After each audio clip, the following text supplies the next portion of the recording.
examples of torque where forces are parallel to one another and they are perpendicular to the lever. So just to remind you, the conditions for equilibrium are that the sum of forces needs to equal 0, and also that the sum of moments clockwise needs to equal the sum of moments anti-clockwise. The other thing is that moments M is also known as torque or a tau, and they're both equal to force times by distance, where we represent that distance with an R, and that distance is a perpendicular distance from the pivot to the force. Okay, so in this first example we have a seesaw, and this is where we've got a force on either side of the pivot. So let's find our value for force A, and we're going to do this. We'll start off with the sum of moments clockwise is equal to the sum of moments anti-clockwise. To make things a little easier for myself, I'm also going to do a bit of highlighting to show me which forces correlate to the clockwise and which forces correlate to the anti-clockwise moments. So for my clockwise moments, that's going to correspond to FA. And how do I know that? If I put my pen along the lever and I tilt my pen in the direction of the force, we can see that my pen moves in a clockwise direction. Let's then highlight my anti-clockwise moment, which will relate to the 600 newtons.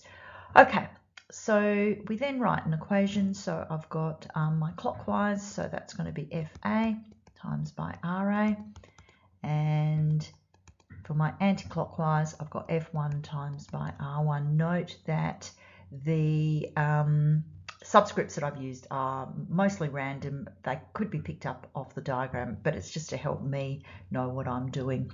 So if I've got FA times by RA, which is 3, and I've got F1, which is 600, times by R1, so that's going to be 1. So all I'm doing to get those distances, it's the perpendicular distance from the force to the pivot. So therefore FA will be equal to 600 divided by 3, which will give me 200. So I've got 2 by 10 to the 2 newtons, down. Okay, the second part of my problem is looking at the force that the pivot exerts on the lever. So I'm going to use the second of my equations here. So I've got the sum of forces is equal to 0. So the sum of forces up is equal to the sum of forces down. And therefore I have F1, I beg your pardon, I've got my forces up is F of the pivot is equal to F down, which would be 600 plus 200, and that will give me a total of 800 newtons. So that would be 8.00 by 10 to the 2 newtons up. Okay. Let's have a look at our next type of example. So this is our child's mobile. All that this is really saying is that I have more than one force on a particular side of the lever, okay? Sorry, on the particular side of the pivot. So as usual, we start off with the sum of moments clockwise is equal to the sum of moments anti-clockwise, and I'm going to do some highlighting. So my clockwise moment will be related to FB, and my anti-clockwise moments will be related to the other forces, so the 300 and the 100 newtons. So for my green, I need to write that FB times by RB is equal to, now I need to write a term for each of these forces. I can't just write one term there for the two forces. I need to write two terms because we have two forces. Okay, so let's pop those numbers in. So FB, now the distance from FB to the pivot is 1, and the distance of F1, which I'll say is 300, that distance to the pivot is 2 plus 1, which is 3 meters, and F2, which is the 100, and it is only 1 metre away from the pivot. So that gives me 900 plus 100, which gives me 1,000 newtons. Okay, next I need to work out the force that the pivot exerts on the lever. So sum of forces up is equal to the sum of forces down. So the forces up will be the pivot, forces down 300 plus 100 plus 1,000, which gives me 1,400 newtons up. Next I have an equivalent of a wheelbarrow. So this is where I've got the pivot at one far end, I've got another force in the middle, and then a force at the very, very end. We start off with our usual sum of moments clockwise is equal to the sum of moments anti-clockwise.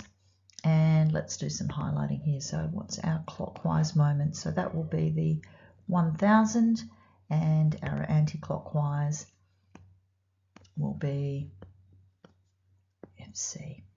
All right. So I've got the F1 times by R1 is equal to FC times by RC.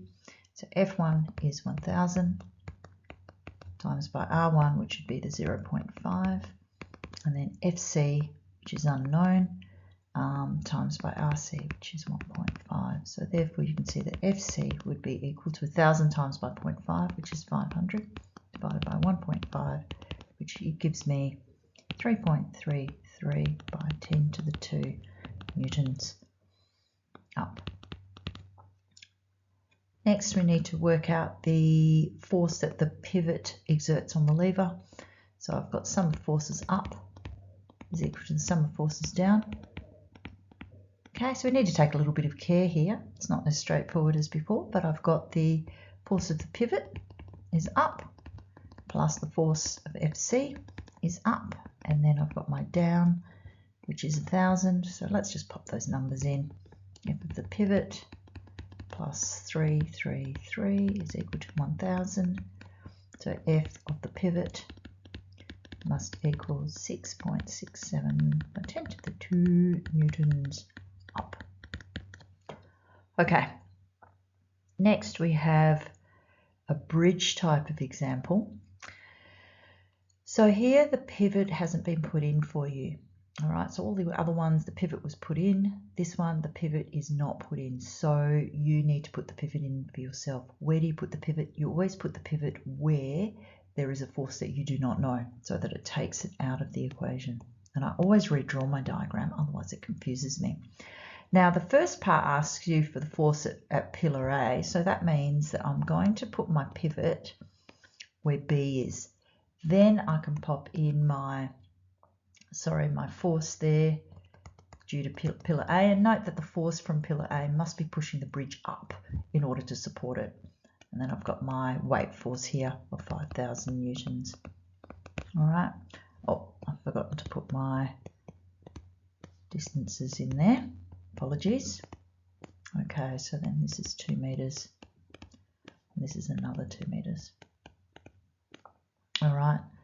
So sum of moments clockwise equals sum of moments anti-clockwise. Let's do our highlighting. So our clockwise moments are going to be FA, and our anti-clockwise moments will be the 5,000. So I've got FA times by RA is equal to the weight force times by the distance to the weight force. So I then have FA times by 4, so that's 2 plus 2 meters, is equal to the weight force of 5,000 times by that distance, which will be halfway along the bridge, which will be 2 meters there. Okay, so 2 meters there. So therefore FA must equal 5,000 times by 2, which is 10,000 divided by 4 to give me 2,500 newtons up.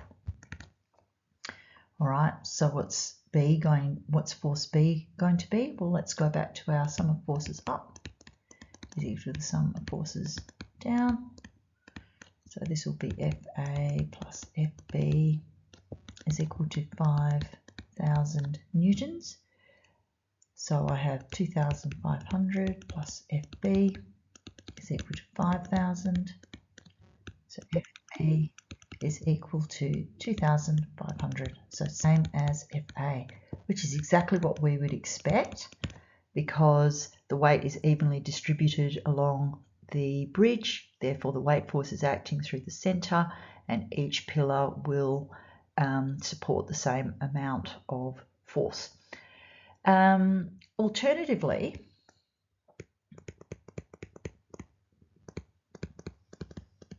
for this second part, instead of doing that, what you could do is put the pivot at position B, and then you will end up with exactly the same answer. Sorry, at position A, and you will end up with exactly the same answer. Okay, so there's either way, but probably it's slightly easier to use sum of forces up equals sum of forces down, but maybe you could do that for practice. Okay, thank you.